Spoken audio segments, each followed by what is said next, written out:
may, but do not look technical.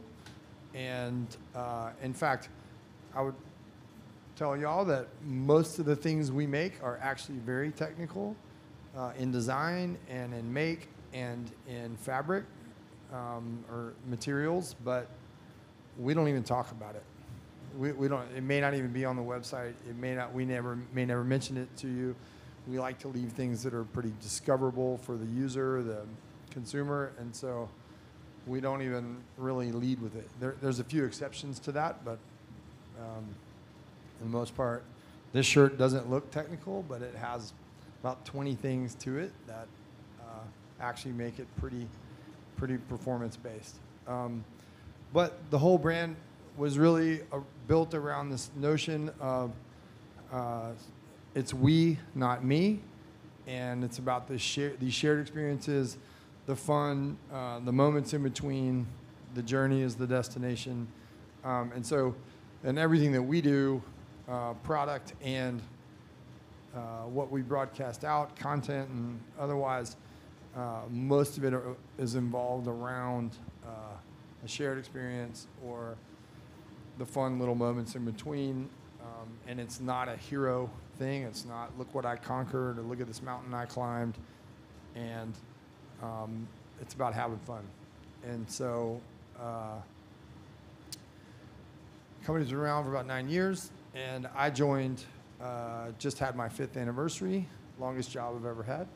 And but prior, I worked, I ran marketing for Yeti Coolers for little over 4 years. Before that, I did all other kinds of jobs, and I always loved apparel, even though that never really factored into my work at all until, to my 9 to 5 until I was at Yeti, and part of my role, I oversaw what we called gear, which is hats and T-shirts and kind of merch, but got a little bit of license and leash there to expand that from 1 T-shirt and 1 hat to 30 T-shirts and 36 hats or whatever we had, and some other things. So kind of my first professional taste at it, and that's when I met the guys at Howler and we became friends. And so fast forward, they asked me to join, and now it's been 5 years. I will add, for the context of this, that in 2008, I also became an angel investor in Bonobos, which was sort of, I would argue, one of the pioneers on sort of mashing up fashion and e-commerce and DTC. That actually came, a friend of mine graduated business school with the 2 founders, sent me an email saying, hey, my buddies are starting this pants company, help them out, buy a pair of pants. And I did, and I liked them. I bought some more. And at that time, they only had 4 employees. And I just sort of developed a rapport with Andy Dunn, and we became friends. And they were out looking for money, and I was in a totally different industry. And so I put some money in, and it turned out great. And but now they're part of Walmart. But that led me to look at it more as this, hey, there's a lot of opportunity here. It's not just something I go buy in a store. There's a huge opportunity. There's a huge financially, business perspective, entrepreneurial perspective, but also from an outlet, creative outlet perspective. And so I've since been an advisor to or invested in probably a dozen other fashion, to some degree, apparel companies. And so I love it, and I love getting to draw from those to help what we do, even though we're different and not doing the same thing. Yeah. But yeah, and I love that because you can kind of really think about it. For me, I get really excited about the business development of things. Like, it's like the product is amazing. I love learning about the design that people put into their product and the thought and the detail. But it's also like how that connects to the overall story and how that connects to the overall business development. Yeah.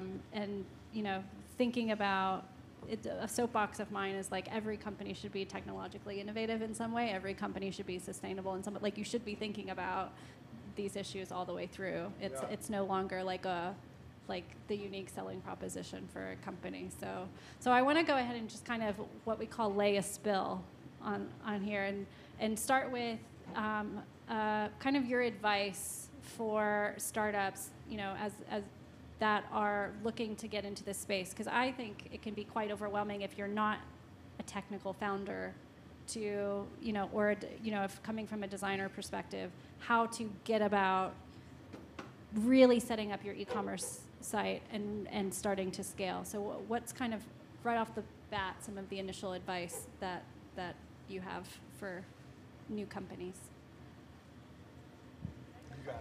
I'll start, and I'm sure that a lot of my response will kind of bleed into what y'all will say. I would say that now is probably the best time for anyone to start their online store. I mean, the momentum of the direct-to-consumer movement is insane. I, as a consumer, am loving the fact that I can now control where I'm being marketed to and where I'm shopping. My advice to someone who's maybe looking to move their Etsy store onto a platform, or you want to get off of Society 6 or Big Cartel, know that there are resources out there, and all of the e-commerce platforms that are out there do have teams that are built and training that is built to put you onto other platforms. I would say go in with a really clear channel strategy. So multi-channel, omni-channel, both really great broad terms, but with multi-channel, you definitely want to determine what channel you're going to go through first. And I would probably advocate for e-commerce online store rather than marketplace. Having your product in Amazon will definitely give you a lot of revenue, but at the same time, you're sacrificing your brand to Amazon and your data as well. So my first piece of advice would be definitely to go and determine your channel strategy, and from there, pretty quickly move into determining whether or not you want to go the partnership route. And from there, moving into more retail spaces, looking at neighborhood goods and Hudson Yards, these spaces in large tech hubs that have been curated around bringing in DNVB brands or direct-to-consumer brands, and capitalizing on having all of those in one area for shoppers of certain demographics to shop at. I would encourage you to look up either of those retail spaces in your free time. That, I think, the experience of going back to brick and mortar after first being direct to consumer is super, super popular right now, and I don't see that going away, especially now that I feel like the act of shopping is returning. There is a huge movement towards efficiency, so being able to order with your voice off of Alexa or order off of a push button from Amazon. But now people are showing their clout or showing their wealth by being able to have the experience of shopping in a brick and mortar. A little bit of a tangent there, but yeah, determine your channel strategy. Look into partnerships. Bonobos is one of my favorite examples. They were absolutely one of the pioneers. They had their first brick and mortar store in, I believe, 2011, and from there, I mean, now they're Walmart, and now you're a very happy angel investor. So that's me. Yeah. Go ahead. I was going to talk a little bit. Yeah, I feel like social media, especially, is such a big, evens the playing field, where even as a brand, we have a marketing agency out of California who produces all this stuff. And today in our meeting, we were talking about we need content for social media. And so iPhones, like the iPhone X, the photos are amazing. So what we can do on an afternoon, even though we're a really big brand where we're, have all these beautiful photographs, but hey, social media, there's so much power. So many people shop through Facebook, through Instagram, watch stuff on YouTube. So I think that's it's a great time to start a company because you don't need a whole lot and you can really grow it into something. We were talking earlier about selling out, and there's so many spins on stuff where you can start out small and create the demand for it. And I think in a lot of ways too, a lot of drop strategy. Yeah. Yeah, and I feel like it makes it even more exclusive and even more interesting. So I think, in a lot of ways of starting out now, there's so many things at our fingertips that really give huge platforms to start off. And then the other thing I was going to say too about starting websites, as a consumer myself and shopping online a lot, half the time it's offering free shipping and free returns depending on what you sell. That's such a easy hurdle that you can get your the customer over who are willing to take a chance to buy your product. So sometimes it's really small things depending on what you sell and what your platform is that you're like, oh great, I saw this random company on Instagram.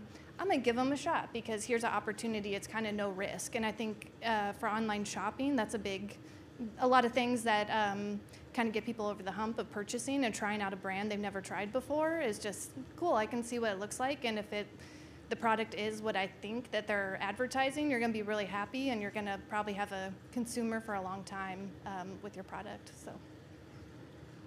Well, and I'll just to echo that in a way. Helm, if y'all are not familiar, makes an incredibly beautiful, well-crafted artisan boot, and they're beautiful. They're supposed to last forever, and it's not solution based in the sense of, hey, we're making these boots cheaper than the next guy, you should buy ours. So if you're solution based, there's a lot of stuff you can go do. You should go get on Amazon. You should go get on eBay and all those other marketplaces and channels. But I'm guessing that most of y'all here are not solution based. And if that's the case, then I would encourage you not to go on those channels. I think there's a lot anytime you're starting out with any company, no matter what it is, but especially around fashion is very personal, and it is very, I think a lot of times in the best way, it can be very aspirational to your customer or your audience. And so it's worth it. It's worth all the time and effort and investment and delaying launch to figure out who you are and what you stand for, and even more importantly, who you're not. And I think what you're not and who you're not and what you're not going to go do is in a lot of ways more valuable. And I would put all that up on the wall the same way with who we are and what we stand for and what our slogan is. So I would encourage anyone to go through that mental process and hash it out and figure that out before. Everyone's in such a hurry to go launch, but doing it wrong will cost you so much more. So just take the time to do that.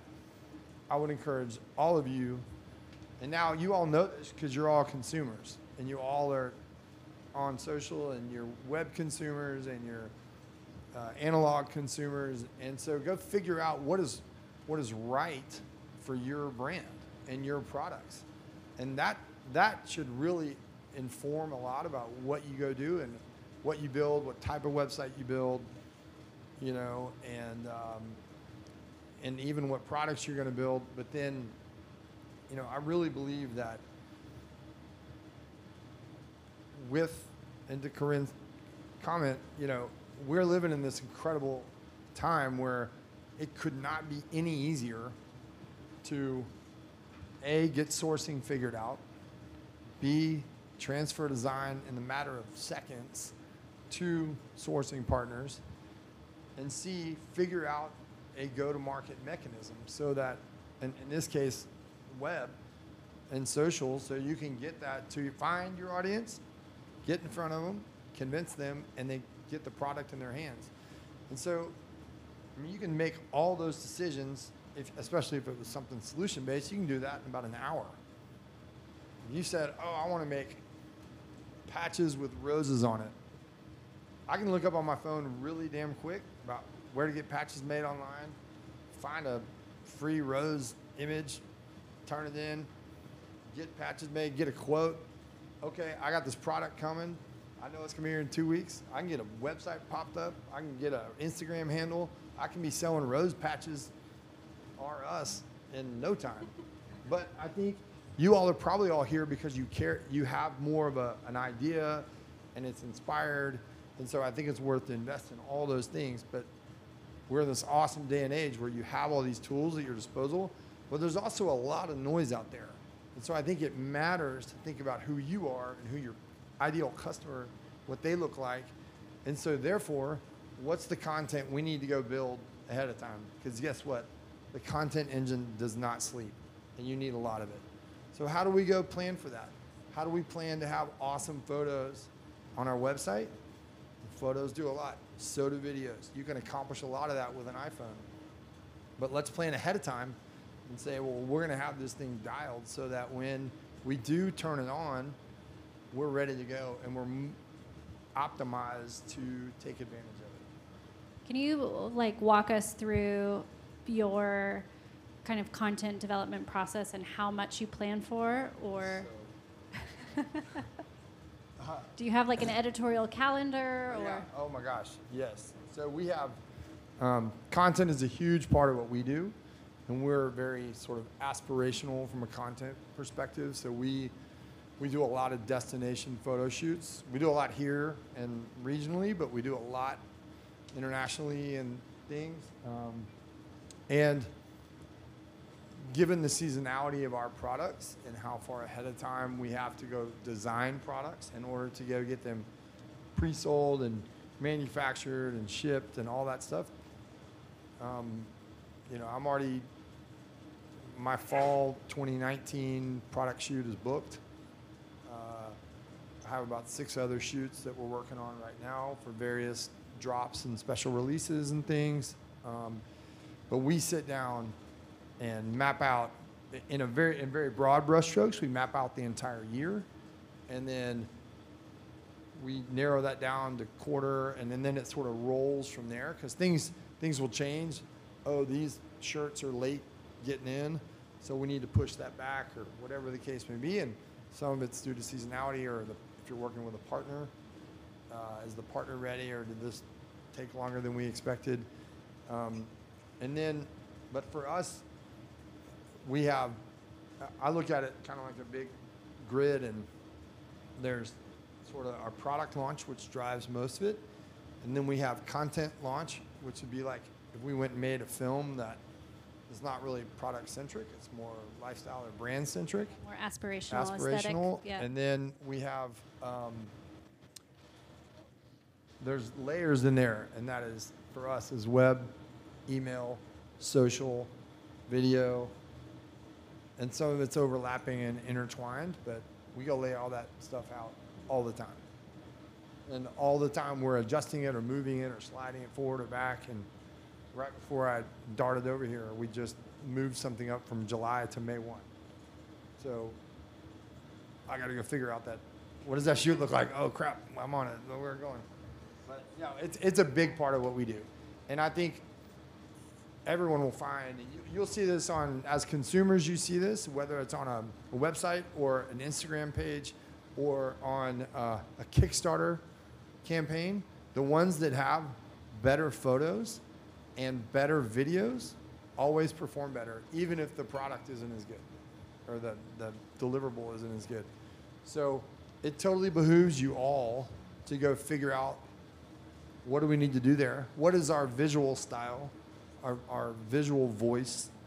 What are our photos going to look like? What are our videos going to look like? What is our graphics? So it's really all about like tying it into obviously the product and the brand and who you want to be. And I think, and that's something that is always really intriguing to me about developing businesses and even figuring out the tools that you're going to use. It's like how, and the partners that you're going to partner with, how do all of these things align with who we are and like what our goals are?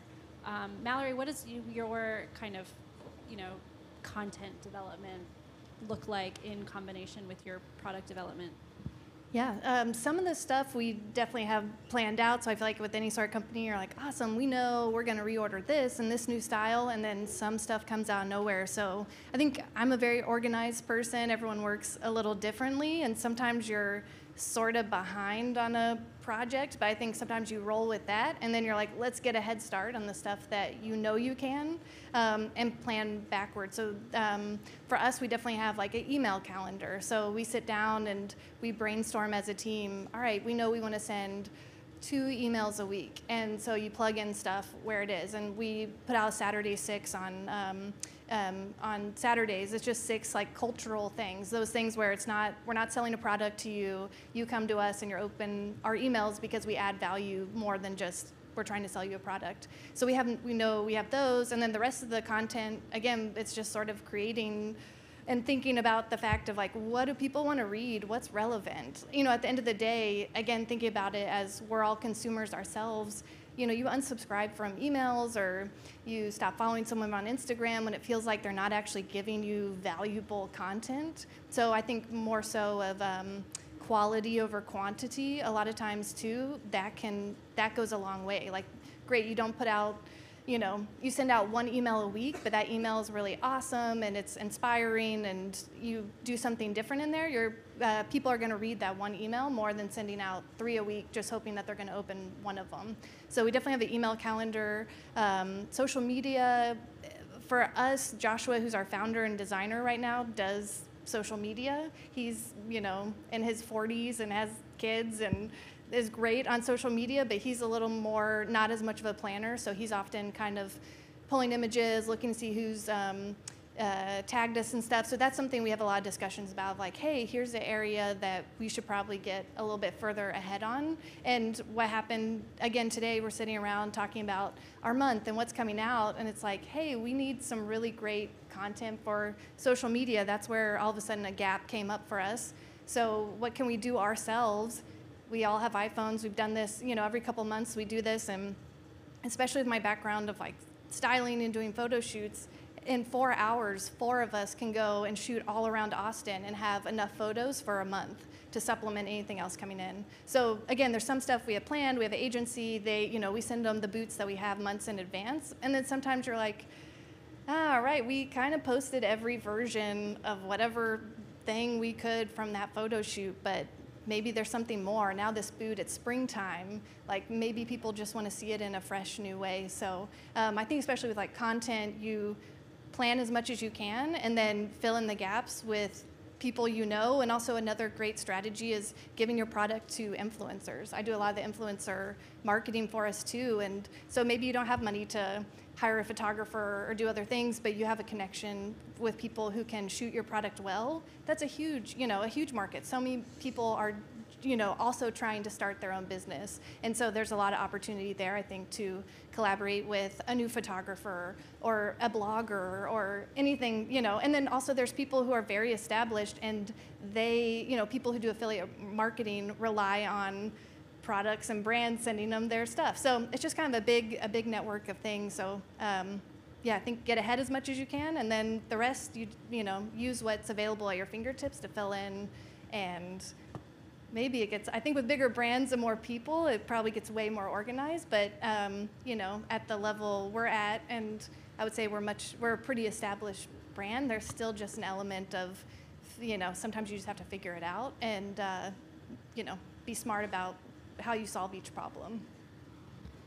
And one thing that Mallory said that I really want to hone in on here, influencer content, having people create the content for you.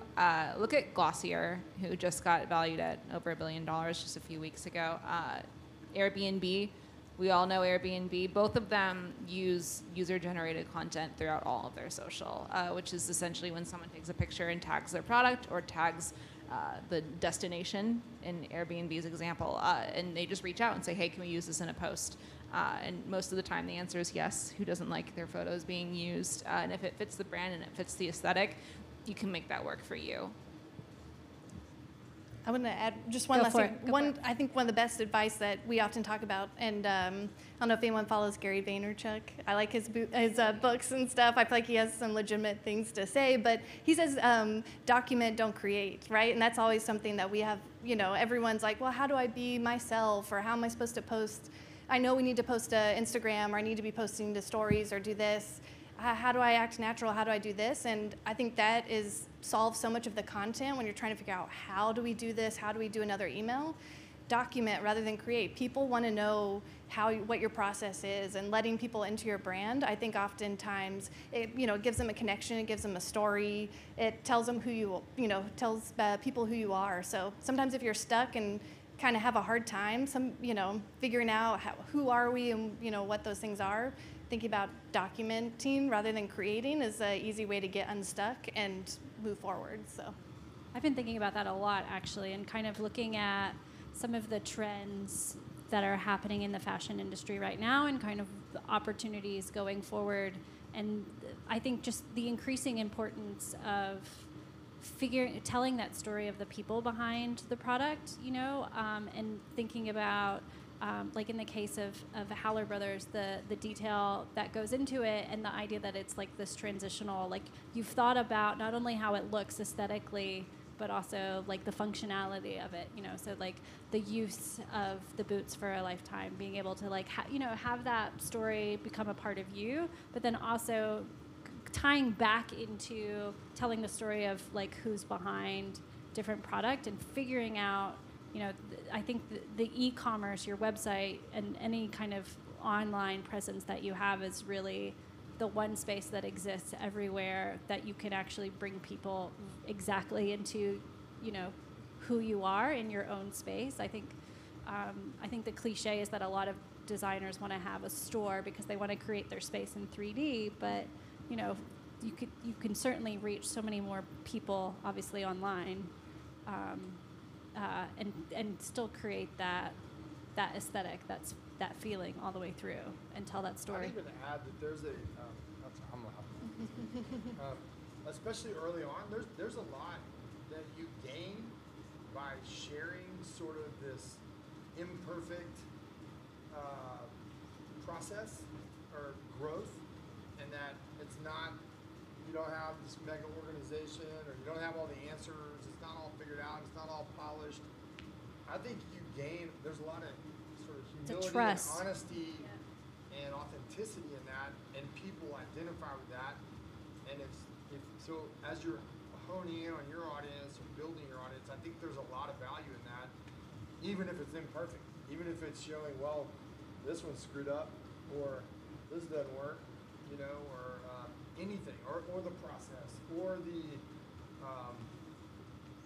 you know, honestly, I have a friend who's a jewelry maker, and she's incredibly talented, and is always cranking out great content, but she makes everything by hand herself. And she has a 12-month-old, and her husband works all the time, and so it's not easy for her to always crank. And so there's times in these posts where she's like, sorry y'all, today I was just a mom, and that's what happened, and I didn't get anything made, and your orders didn't get to the mailbox, because she lives in rural Idaho, and she's like, or Montana, and she said, but I think it's really, you feel like you know her. And so I think there's a lot of value in that, especially as you're trying to make a connection with somebody. And so it feels very personal and real, and not like it came out of this mega factory or a machine. So what are some of the trends that you guys see happening in the industry that you think are going to be really important in the development of businesses going forward in this sector? From a technology standpoint, what do you think? Yeah, you can go tech. I mean, y'all are probably seeing too that social is creeping into e-commerce. Instagram is now allowing certain brands to sell direct and not just list products directly. I think there's some value in that, but I also think it depends on who you are and what you're making and what you're trying to achieve and who you are as a brand. But, you know, the irony for us is that we espouse all these things that are very analog. Being outdoors and doing this stuff with your friends, that there's not a phone in there, there's not a get away from all that. Disconnect. Don't wear shoes. Don't, you know, all those things that are like you're on vacation or you're having some great trip or afternoon with your friends. But as a company, we look at all those things and say, well, how do we best take advantage of them without losing who we are? So I'm less interested in trying to sell because my audience is on Instagram, and more interested in trying to get them into the conversation and get them to be part of the flow, and can I get them to follow us? Can then I get them to sign up for emails and sort of bring them into closer concentric rings of being in the club? You know, we kind of look at it like that. Of course we want to make money. Of course we want to sell these products, but I think anytime it's like pull versus push. We're trying to pull them in, right? And tell them to come on in to this party we're having in this house. But minute you're out there trying to push someone in, they pull back on that and say, why are you pushing me? So we're never trying to, although we may present a new product or something, we're never trying to push. We're trying to bring them in, welcome them in. So I don't know if it was Gary Vee or if it was David Perel who said, don't advertise a product and have that be your marketing strategy. You need to create a product that makes someone so happy that they tell all of their friends about it. And that's not influencer marketing. Influencer marketing is a whole other thing that I could probably spend 15 minutes talking about, but something that's a lot more genuine. I am wearing Everlane pants and Everlane shoes. Could be an ambassador for Everlane. I wish that I was. I wish that they would pay me. But that's because I established a great connection with the brand through their sustainability initiative.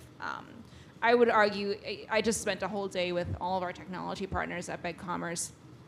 I would argue that within the next few years, there are going to be some tremendous innovations in the technology and e-commerce space, but for the most part, it's going to be more micro, experience-led innovations. So getting offline, creating an area where you can shop, or getting off of social media and really relishing the time that you have with your friends and your family using fashion or using products. That's where a lot of things are going to happen. And I hate to go back to the neighborhood goods example, but for those of you who aren't familiar, it's a large retail space where they brought in a bunch of small brands that you can shop that traditionally have only been online. I see a lot of that happening as well. So we have a lot of these old retail spaces that were once occupied by the mall. And when I was younger, I remember walking through the mall and smelling a pretzel, or feeling that crisp air conditioning, or walking by the Abercrombie & Fitch and just being accosted by the smell. Those are all things that we register in our brains, and it's nostalgic, but it's also memory that we're understanding and digesting. You don't get that with online experiences. No matter how bespoke or well-organized or just beautiful the brand is, you don't get those kind of things that make you talk about it with your friends. So I think it's going to be a lot like Outdoor Voices. Obviously, we heard a lot about them. They're in Austin. They do their runs. They do their events that are all about getting out there and doing things. So I think leaning more towards that. I know it's a roundabout way to answer your question, but there are going to be innovations in technology, certainly, with the amount of knowledge that we're powering into it. But especially in the fashion industry, it's going to be a lot more about building super organic, experience-led, really marketing. Customizing it, and again, just getting something out there. Yeah, something that you tell your friends about without being paid to tell your friends about it. I think in addition to all the sort of micro trends, because there's going to be so much that comes and goes and changes, one thing that I think that's super important about a brand too is your customer service. That's something that I think really sets people apart. And even if you're a small brand, every email that you get, writing someone back, the biggest thing that I think a lot of companies don't do, and we have a big initiative for, is saying, I'm sorry. When stuff doesn't go right for the consumer, something doesn't show up or the wrong item gets shipped or something, if you as a customer, you're going to reach out to a brand. And I think usually what that experience is, brands that like Everlane, they have great customer service. They're going to write you back. I've noticed with Everlane, same person writes you back for a really big company. Often, they'll answer questions. So I think even on social media, being responsive to the customers, really big companies, when you get responses back from customer service, it says one person's name. So I think that's sort of, as trends come and go and change, I think you can really set yourself apart as a brand by how you communicate to your customers, taking care of the problem. It costs so much money to acquire a customer. You're paying for advertising and all these different things. And it's like, once you get that customer, if you make it right or go above and beyond, and talking about the authenticity of people who love the brand, it's like, if there's a moment to make something special for someone where they write in and they're like, hey, I'm just curious when my order's going to ship. I'm about to go on vacation for my honeymoon. And you're like, oh my gosh, that's awesome. And maybe you add in an extra something for them and put a note that says, we're so excited for you, congratulations. That stuff is huge, you know, to a consumer. So I think those things, in some ways, never go out of style, and you know, it's always sort of constant as technology changes. And you know, before, as a customer and consumer, you would talk to your friends in person about a lot of stuff, and now all these conversations are happening online. So really, what you want to do is, you know, the marketplace is on Facebook. If someone doesn't have a great experience, they most likely will tell their friends. It's not just in person, they're going to write about it. So I think what you can do as a company to, you know, personalize, be real, you know, make it right, all those things I think are super important. And I think as more and more people go online, that's really going to set people apart. And then also kind of this idea of in-person, brick and mortar stores. For us, we sell boots. So we have a retail store on East 11th Street. It's really small. It kind of serves our Austin community great, but we're not a brand. We're not sort of a lifestyle brand who sells, you know, jeans and tops and, you know, I'm like, we do sell candles, but, you know, all sorts of other stuff. So for us, it doesn't make sense to open additional stores all over. So what we're doing is we have friends who, you know, Bridge and Burn is in Portland. So giving them 3 styles of our boots and then, you know, other ones on display. So when people reach out, they're like, hey, how can I try on your boots? I live in Portland. You're like, go to Bridge and Burn. You know, so I think as a small company, a lot of retail stores right now don't necessarily, they also don't want to put up the capital per se to invest in a smaller brand. So I think there's a lot of opportunities, even happening in Austin, stores on South Congress all over who are looking for these kind of rotating pop-ups. And I think that's a huge opportunity. You can either partner with a retail store and say, hey, you don't have to buy it, let's do a split. And if we, you know, anything sells, then we, you know, makes the split purchase that way. But I think there's a lot of opportunity for smaller companies without having to open a big store and do it all on your own to partner and get your name out there. So. I want to add to that. It's not really what she asked, but we are big fans of partnering with other companies, other brands, especially ones that make stuff that we're never going to make. That could be something as out there as surfboards for us, or fly rods. We've done all kinds of stuff, but also like for us, we partner with Smith Optics, which is a pretty big sunglasses brand. We've done 3 rounds of collaboration with them. It's super cool and fun. And I'm not saying everything needs to be a collab, but you can partner in ways that don't involve you. And yeah, you can do a contest. We do those, and they're really fun. We've done them together, actually. But there's other ways to do it, especially when you're trying to come up. And same thing, you turn that good customer service approach and attitude from a customer and turn it to a partner and say, what can we do for you? How about if hey, you're I don't know, coffee shop or a bar or something, or a restaurant, but I can come do a trunk show in your private room. We're going to bring all these people in there. They're going to be buying cocktails. Like, there's a way that everybody wins. You just got to figure out what that is. What do they want to have happen? So it could be another brand. It could be, we do a lot with, a good example is ACL Fest.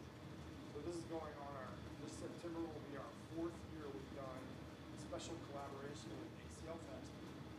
Well, they're way bigger than we are. They don't really need us. But for them, we bring this sort of grounded, authentic, Austin brand. And it's this, it's in the merch tent, but it's a premium level of stuff. It's not just the tee with all the bands on it or whatever. And so we make this whole collection, but we approach it as, well, how can we help you guys? And we end up making a lot of money on it, but we approach it from the sense of, what do y'all want us? How can we help you? What itch do y'all have that we can scratch? And so we kind of go above and beyond. I mean, they even let us go set up our whole trade show booth in the merch tent, so it's like a shop and shop. That's we'll super do cool. whatever they want. Not whatever they want, but I mean, we'll go do a lot of things more than they would have even asked us for, because we're trying to be a good partner. You know, and so I think you can take that approach and go adhere to or espouse or partner with other brands who are y'all are chasing the same audience, or there's some overlap there on the Venn diagram of who your target is that you can really benefit from. So we do it all the time and love doing it, and it's really fun, and you make a lot of friends along the way. And you'd be blown away by how many people will say, oh yeah, I found out about you at ACL Fest. But now I've kept digging into the layers, and now I'm fully indoctrinated in my learning. Yeah. Awesome, beautiful, yeah. So, and I think again, those peer-to-peer relationships, even at various levels, so important.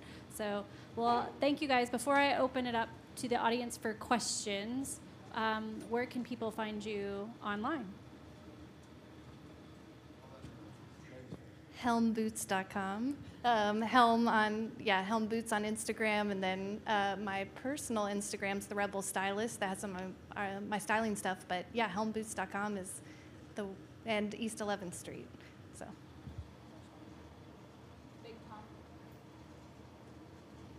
Bigcommerce.com. You can come see our brick and mortars. There, is that where the downtown office? Right there, and then up in 4 Points. You can come say hi. We have our normal social handles, Big Commerce on Twitter and Instagram, Facebook. My personal Twitter is Corinne Juliet. Go ahead and give me a follow. I stay on the e-commerce beat, per se. That's it. We're Howler Bros.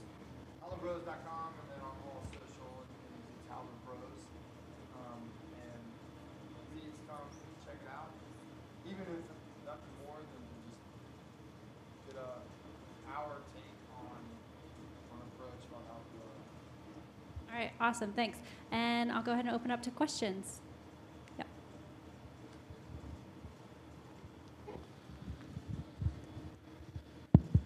It works. Okay. Awesome. So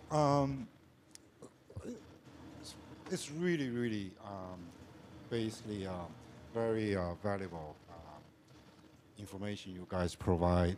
So the content is obviously very important during the marketing. So this is just the one piece of the puzzle, right? So in order to be really successful on the e-commerce, you have to put several pieces together. So content is one piece.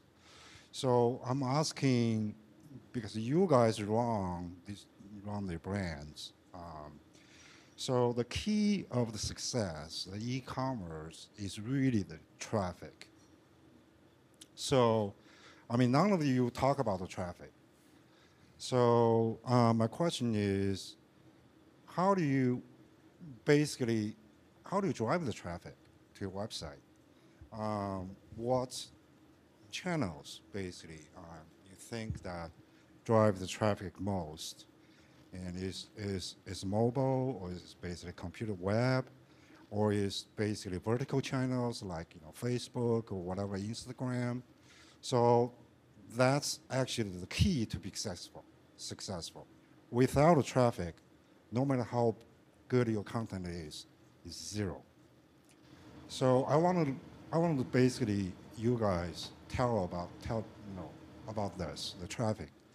So that's one. The second one is, what is the CPC cost? This is a critical piece too. And the third one is, what is the customer acquisition cost? So.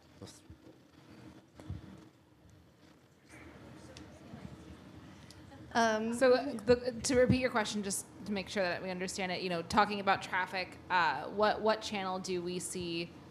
And I guess this question is directed to what traffic? Okay, and then cost per click and cost per acquisition of client. I think I'll just go ahead and say it before I open up the floor here. It depends so much on the product. Clearly, if fashion, you're going to see a lot more with probably social. And then content is a means of acquisition. So without creating content, you don't get traffic. Yeah, I'll just echo that. I think it really, really depends on what you're making and who you're targeting. And so our strategy at Howler and what I'm willing to pay in click or acquisition conversion effectively is very different than what I would pay at Yeti. It's very, very different. It's a very different product, a very different product life cycle.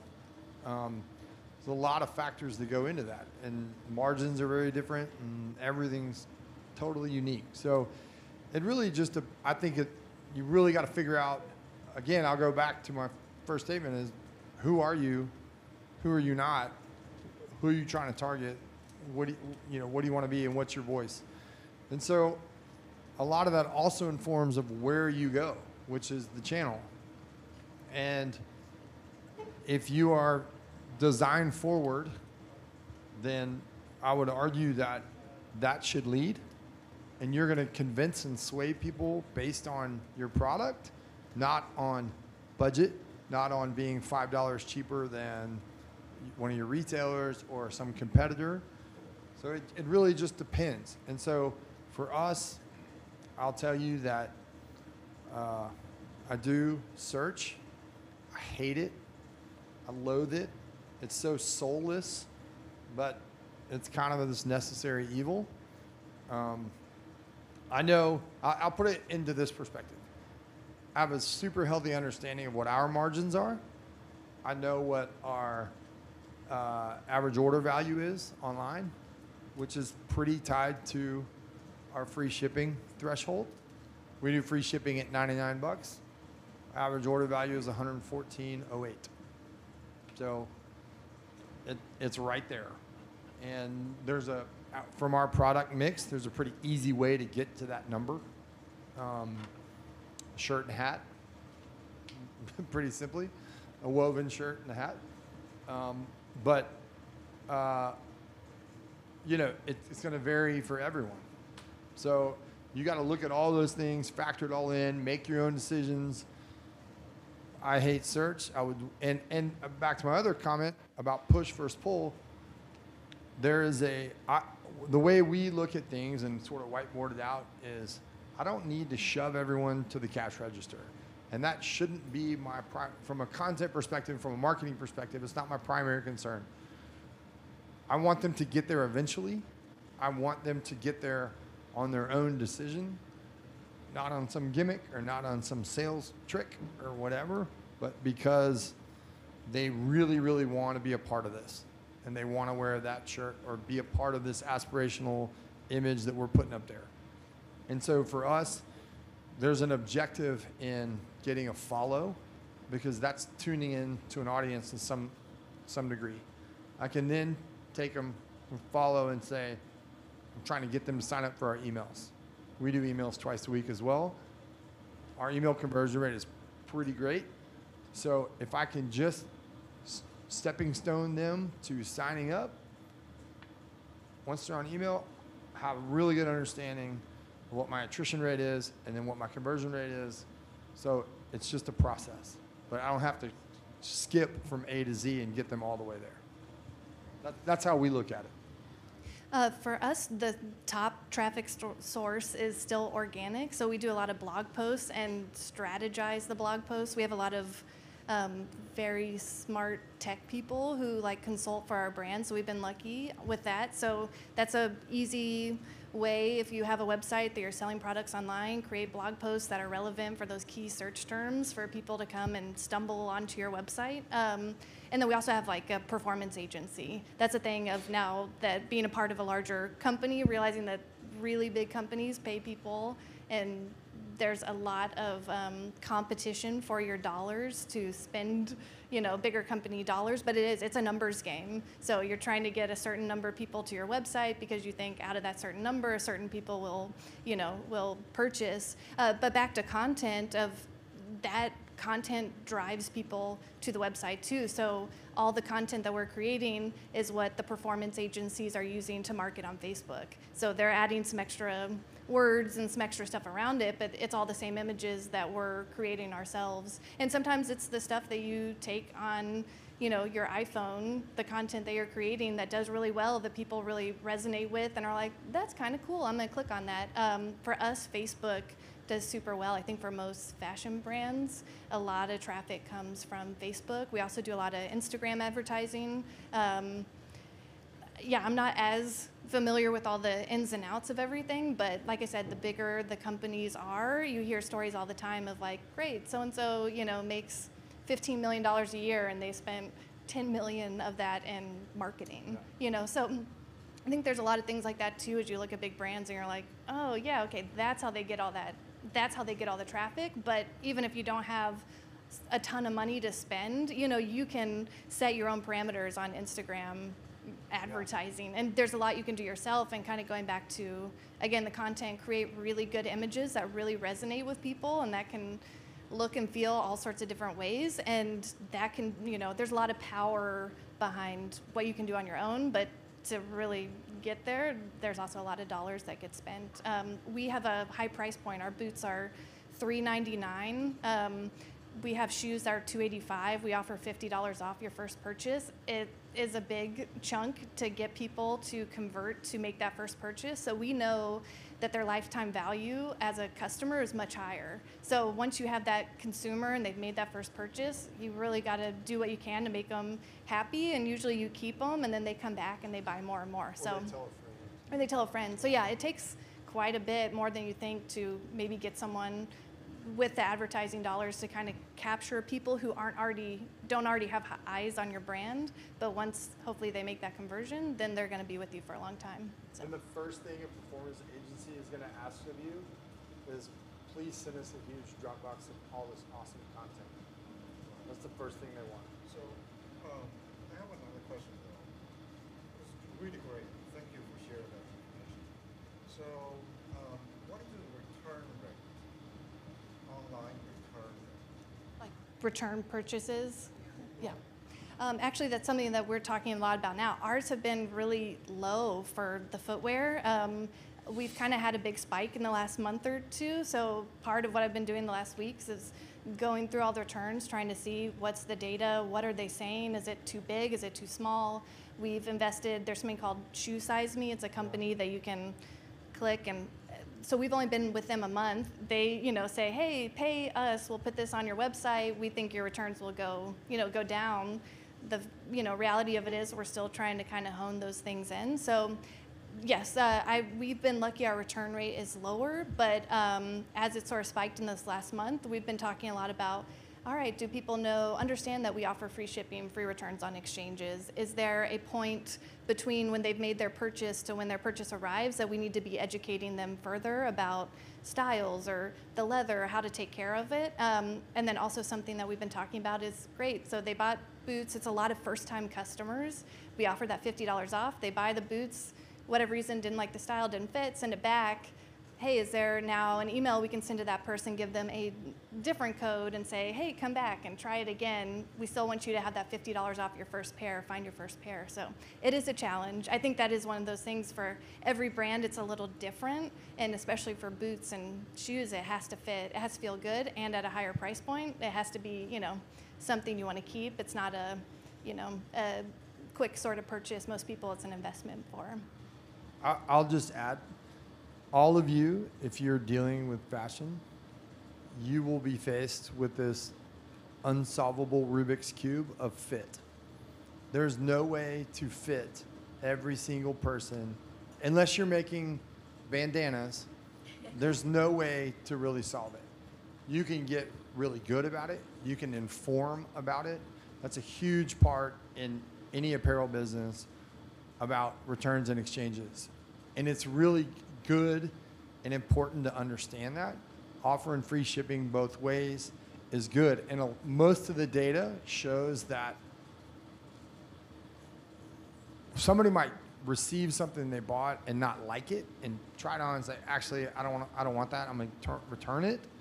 But most of it is around fit. And so a lot of that fit figuring out comes on the front end. Bonobos used to say, order 2 sizes. Send us back the one, it's free shipping. Just send us back the one that doesn't fit. Now you know your size. Now every time you come back, that's not a question. That never happens again. And so fit is a challenge, especially from e-commerce. Especially you're taking a very analog item, trying to fit it to human bodies, which are all very different, and that'll always be something you're challenged with. And you're going to make brand decisions or design decisions on fit. We want it to be super slim. We want it to be big and boxy or extra long or whatever you decide. And so everyone here will have that challenge.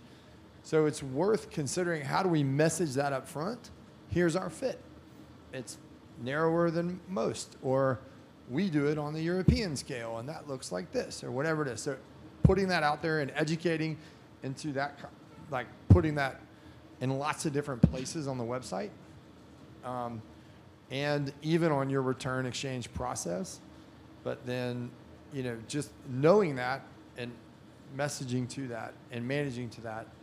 And so everything you're getting at is very metric driven, which is all good to know and important to know. And so if you understand, okay, instead of one shipping cost, I might have two on this customer, right? Or you can say, okay, here, we use a return add-on, that exchange return add-on that has been a total game changer, and it allows the customer to go on and initiate the process within our website. If it's an exchange, then they go through and select what they want to exchange it for. That second outbound shipment doesn't hit until the first one. They print out the label and it gets scanned in. So now we know it's in the stream. Now we'll send them the second one.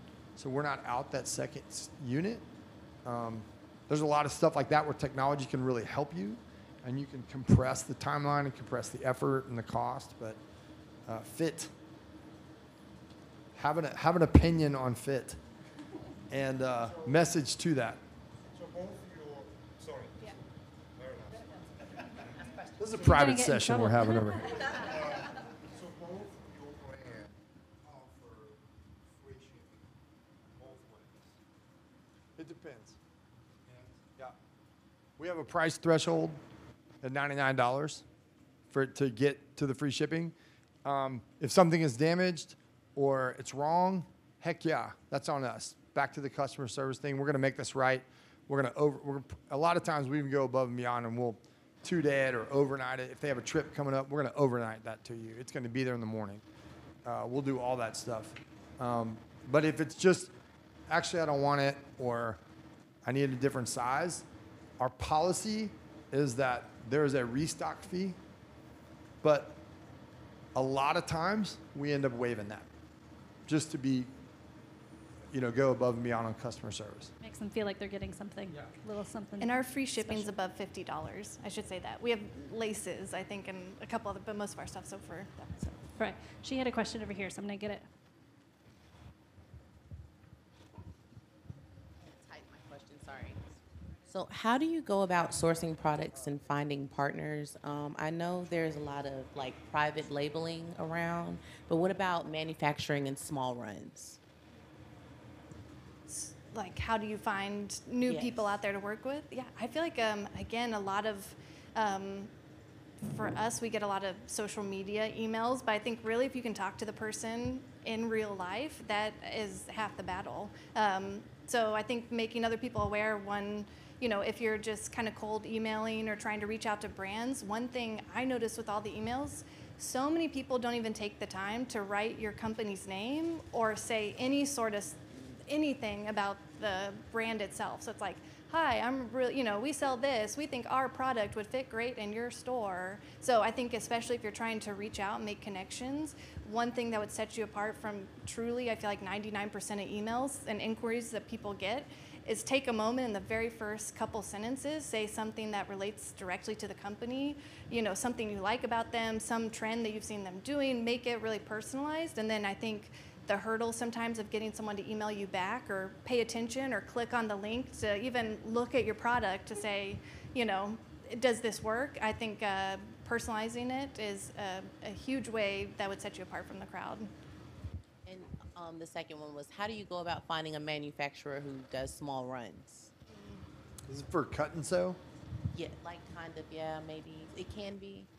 can be cut and sew. Yeah, maybe, or But personal not just design. screen printing. You're talking about making a garment. Yes, Yeah. manufacturing it. So it's hard.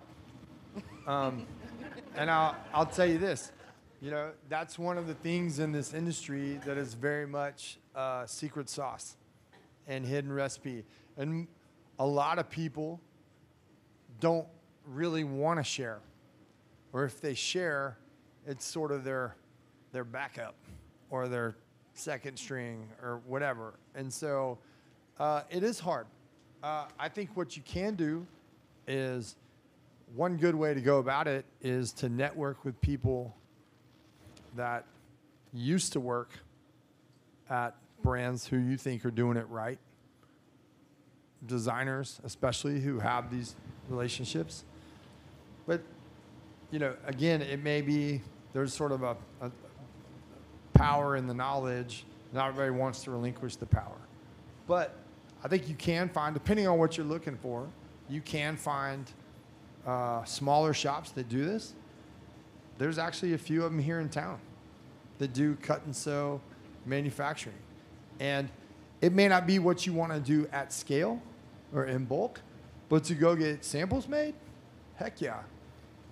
I mean, you can go as far as going to the dry cleaners and a seamstress and working with them.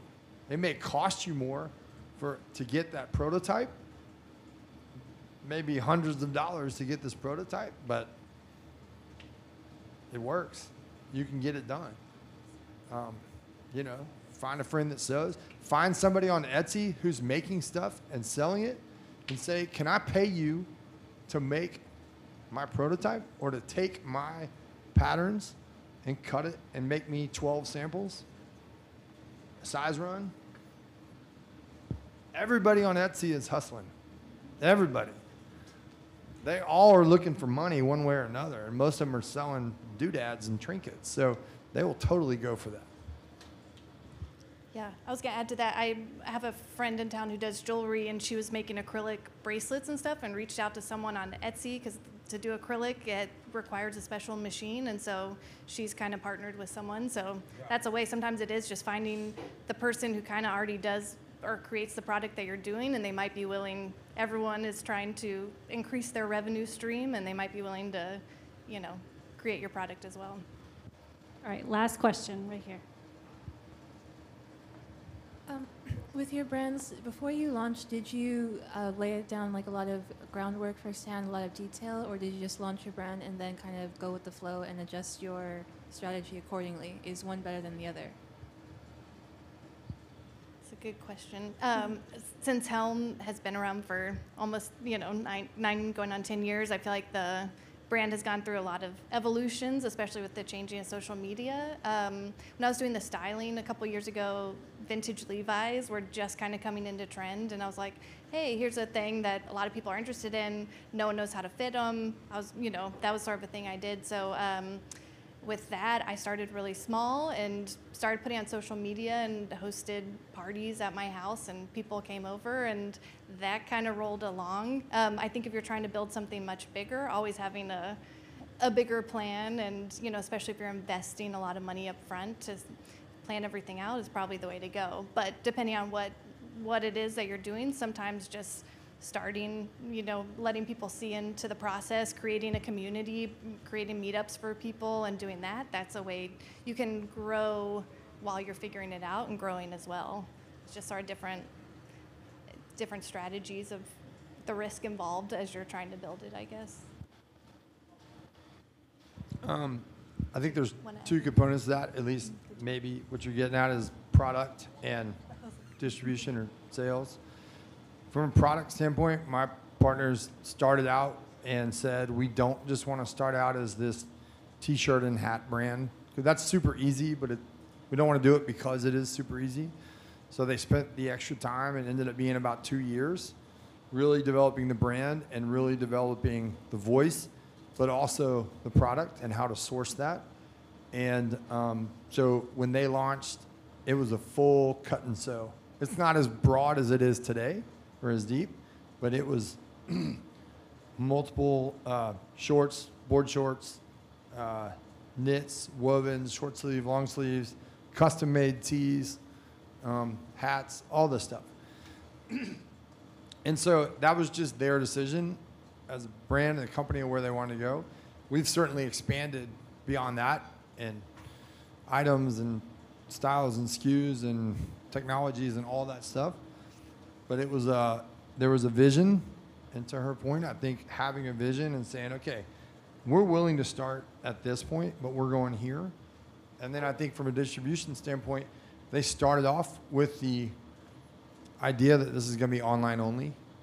And then it found some audience, and that audience found its way to shops, and shops came calling. And so it was a big, well, who are we question to tackle. But they ended up saying, okay, well, let's go at least explore this and see what it, because the big challenge you're going to have with manufacturing is volume. And you're going to have to make these design decisions around, well, I'd really like to make this in 4 colorways, but I can't afford the depth of 4 colorways. You know, there's a minimum, an overall minimum MOQ per color or style or whatever. And so Chase really viewed it as a way, it could be this negative thing, but he said, okay, well, let's take advantage of this and use it to our benefit and say, well, we're gonna utilize this to open up these doors that would have accelerate the timeline and open up these doors that would have been closed for a lot longer. But now, today, it's like 50-50. Awesome. Thank you. Thank you, everybody. We still have the room for a few more minutes, so feel free to, if you haven't gotten your second drink, grab a drink. And just, you know, well, I wanted to remind you about a couple things. So if you haven't checked out the membership platform online, or if you have questions about becoming a member, if you aren't a member, feel free to reach out to me. My business card is in the box at the front. There's a little glass box at the front, so feel free to grab that. And also, we've launched a podcast called Founders of Fashion that goes and launched in conjunction with Founding Austin Magazine and Founding Media. And it goes in depth with different designers in town. So check that out wherever you get your podcast. If you want to check out some of the podcasts that we're doing, it's really fun. It's just a fun way to create some more content and kind of highlight and show off the awesome brands that we have here in Austin, which I love to do. So really appreciate you guys all coming out, and thank you to our panelists. And as I always do me a favor, please turn to somebody you don't know and introduce yourself. Thanks, guys.